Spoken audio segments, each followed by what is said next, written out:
students, welcome you to our official YouTube channel Mother Sakuntala Public School, Claspur, Patia. We have continuously read our chapter number 2, what is democracy and why democracy. It means लोकतंत्र क्या है, हमें लोकतंत्र की आवश्यकता क्यों है. Okay, in previous video we have to already discuss about the definition of democracy and dictatorship, and we have to already discuss about the features of democracy. But in today's video we will discuss about the demerits of democracy, means demerits of democracy.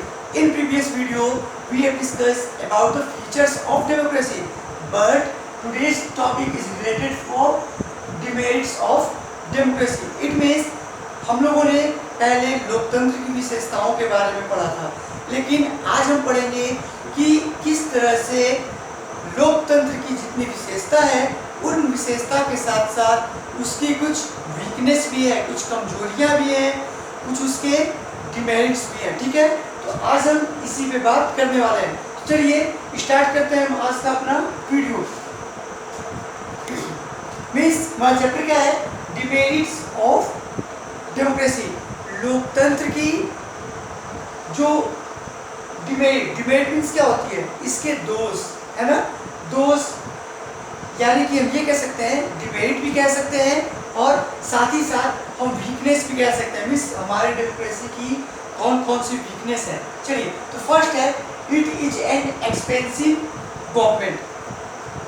क्या कह रहा है कि it is an expensive government. It means the democracy is a government is fully expensive government. We can say that the democracy government is a expensive government because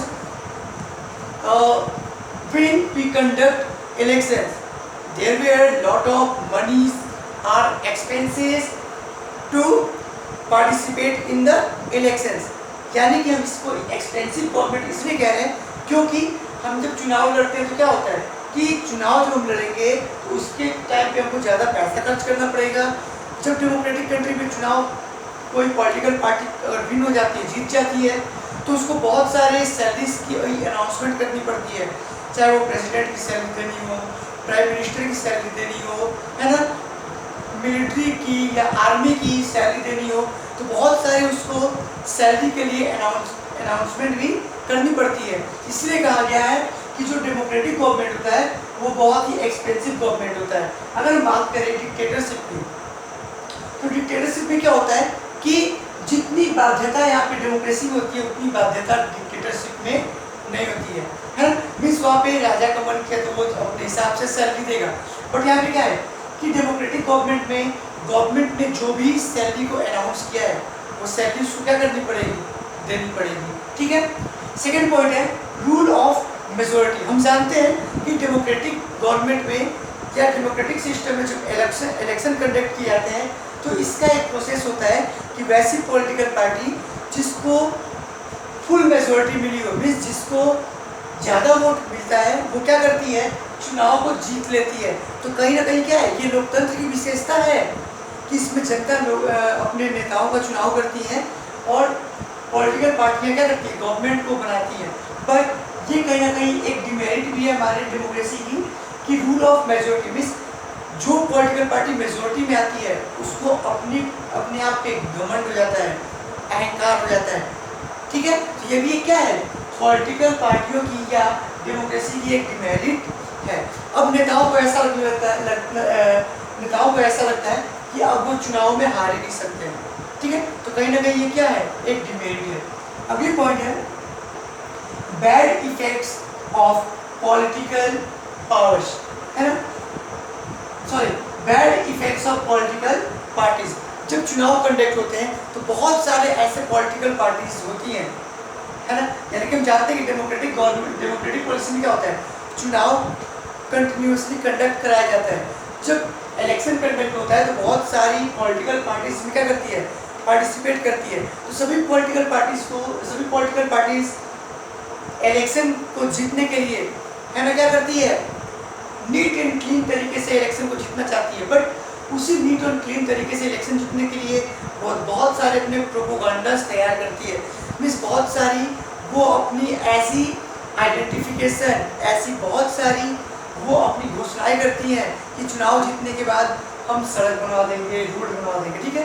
तो बहुत सारे ऐसे प्रोपोगंडास तैयार करती है, लोगों को बहुत सारे ऐसे लालच देती है कि चुनाव जीतने के बाद हम ये करेंगे वो करेंगे, बट चुनाव जीतने के बाद वही गवर्नमेंट कुछ नहीं करती है। तो ये भी क्या है, हमारे डेमोक्रेटिक सिस्टम की एक क्या है, और डिमेरिट्स है। अगला पॉइंट है हमारा, it is a government of rich. अगर हम ये कहें कि democracy is a government in which the government is conducted by to the people, for the people and by the people. But यहाँ पे हम ये भी कह सकते हैं कि democracy is a rule of government in which this government is related to the rich, for the rich and by the rich. It means ये जो डेमोक्रेटिक सिस्टम में जो इलेक्शन कंडक्ट होता है, इसमें हम ये तो कह सकते हैं कोई भी व्यक्ति पार्टिसिपेट कर सकता है, बट वास्तविक रियलिटी में हम ये कहें तो क्या एक गरीब व्यक्ति इलेक्शन में पार्टिसिपेट कर सकता है? नहीं। अगर वो पार्टिसिपेट करेगा तो वो चुनाव क्या करेगा, हार जाएगा। यहाँ पे जितने भी पैसे वाले लोग होते हैं, जितने भी बिजनेसमैन होते हैं, इंडस्ट्री लेवल के लोग होते हैं, लैंडलॉर्ड्स होते हैं, वो ज़्यादा से ज़्यादा पैसा खर्च करके चुनाव को जीतने की कोशिश करते हैं। जैसा कि आप अपने आसपास के इन्वॉल्वमेंट में देखते भी होंगे कि जो पॉलिटिकल पार्टीज के जो लीडर्स इलेक्शन में पार्टिसिपेट करते हैं, वो इलेक्शन को जीतने के लिए बहुत सारे पैसे को एक्सपेंस करते हैं ताकि वो किसी भी तरीके से इलेक्शन को जीत जाए। नेक्स्ट है अनस्टेबल गवर्नमेंट। हम जानते हैं कि डेमोक्रेटिक सिस्टम में जो इलेक्शंस होता है वो कंटिन्यूसली एवरी 5 ईयर्स के बाद होता है। बट मान लेते हैं कि आज हमने किसी एक गवर्नमेंट को रूलिंग एडमिनिस्ट्रेशन उनके हाथों में दिया, मीन्स हमने एक पॉलिटिकल पार्टी को इलेक्शन में हमने जिताया। अब 5 साल के बाद क्या होगा कि अगर वो पॉलिटिकल पार्टी अगर चुनाव में नहीं जीतती है तो वो हार जाती है। इससे क्या होता है कि हमारे सोसाइटी में क्या हो जाता है, अनस्टेबिलिटी आती है और स्थिरता पैदा हो जाती है। मीन्स बार बार पॉलिटिकल पार्टियों का चुनाव में बदलना, ये क्या है, कहीं ना कहीं एक डिमेरिट है ना। हम ये तो कहते हैं कि चलो डेमोक्रेटिक सिस्टम है तो इसमें बहुत सारे लोग पार्टिसिपेट करेंगे, सबको क्या है, अपने हिसाब से सरकार चुनने का अधिकार है, लेकिन कहीं ना कहीं ये डिमेरिट भी है। क्यों डिमेरिट है? क्योंकि गवर्नमेंट जितनी बार चेंज होती है उतनी बार क्या होती है, हमारी सोसाइटी में या हमारी कंट्री में अनस्टेबिलिटी आती है। अगर एक एग्जाम्पल मानते हैं, अगर प्रेजेंट टाइम में जिस गवर्नमेंट ने कोई भी अगर प्रोपेगेंडा तैयार किया है, कोई भी आइडियाज को तैयार किया है, जब उनका टाइम पीरियड खत्म होगा, जब उनके शासनकाल का पीरियड खत्म होगा, तो जब दूसरी गवर्नमेंट आएगी तो उस काम को वो उतनी जल्दी से नहीं करेगी। इसलिए यहाँ ये कहा गया है कि जो डेमोक्रेसी जो है वो उसमें कहीं ना कहीं अनस्टेबिलिटी भी आती है। अगला जो है वो है आपका पॉलिटिक्स बिकम्स ए प्रोफेशन। आज के प्रेजेंट टाइम में क्या है, राजनीति करना एक प्रोफेशन बन चुका है, ठीक है। आज के प्रेजेंट टाइम में क्या है कि जो पॉलिटिक्स करना, राजनीति करना आज के टाइम पे क्या हो गया है, प्रोफेशन बन गया है।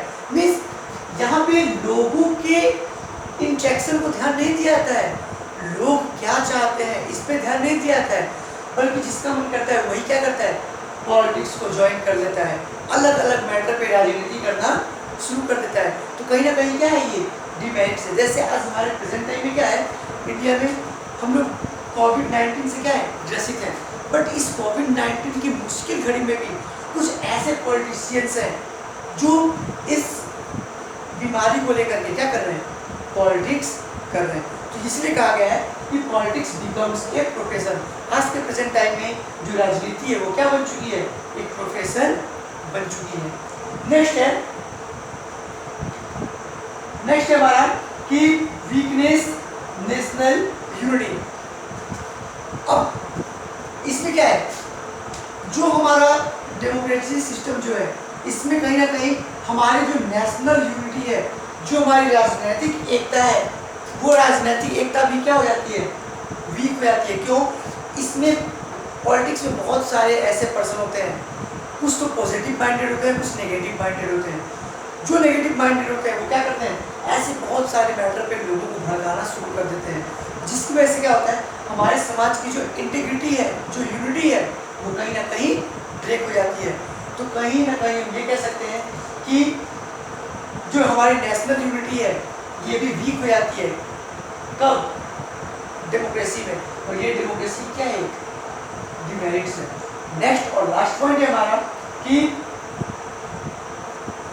इसमें है lowers the moral standard of people. अब इसमें क्या है, कुछ पॉलिटिकल पार्टियां या कुछ पॉलिटिक्स जो लीडर्स होते हैं, पॉलिटिकल लीडर्स होते हैं, वो इलेक्शंस को जीतने के लिए बहुत सारे फेयर एंड फॉल आइडियाज का यूज़ करते हैं, बहुत सारे गलत तरीकों का यूज करते हैं ताकि वो चुनाव किसी न किसी तरीके से जीत जाए। इसकी वजह से क्या होता है कि जो नेशन के जो पीपल्स होते हैं उनकी जो मोरल होती है, उनकी जो नैतिकता होती है, या हमारे समाज की जो मॉरलिटी होती है, नैतिकता होती है, कहीं ना कहीं वो नैतिकता भंग हो जाती है। इसलिए ये कहा जाता है कि कहीं ना कहीं हमारा जो डेमोक्रेटिक सिस्टम है उसमें बहुत सारे डिमेरिट्स भी पाए जाते हैं। वैसे तो हम कह सकते हैं कि जो भी चीज़, अगर किसी भी चीज़ में अगर कोई खास बात होती है तो कहीं ना कहीं उसकी डिमेरिट भी होती है। अगर लोकतंत्र हमारे लिए अच्छा है तो कहीं ना कहीं लोकतंत्र हमारे लिए बुरा भी है, कहीं ना कहीं लोकतंत्र में डिमेरिट्स भी आती हैं। ऐसा नहीं है कि डेमोक्रेसी तो सारे इसमें फीचर्स सही होंगे, इसकी बहुत खास बात होगी, नहीं, ऐसा नहीं है। कुछ ना कुछ इसमें भी कमियां होंगी, कुछ ना कुछ इसमें भी दोष होंगे, कुछ ना कुछ हमारे डेमोक्रेसी में भी वीकनेस पॉइंट होंगी। इसलिए कहा गया है कि जो डेमोक्रेटिक सिस्टम है इसमें भी डिमेरिट्स पाई जाती हैं।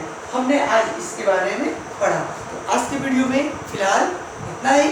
अगर आपको नहीं समझ में आए तो आप अपने बुक को पढ़ेंगे, और फिर भी अगर ना समझ में आए तो आप कमेंट करके मेरे व्हाट्सएप पे आप मुझसे क्वेश्चन डायरेक्ट पूछ सकते हैं। तो आज की वीडियो में फिलहाल इतना ही। That's all, thank you.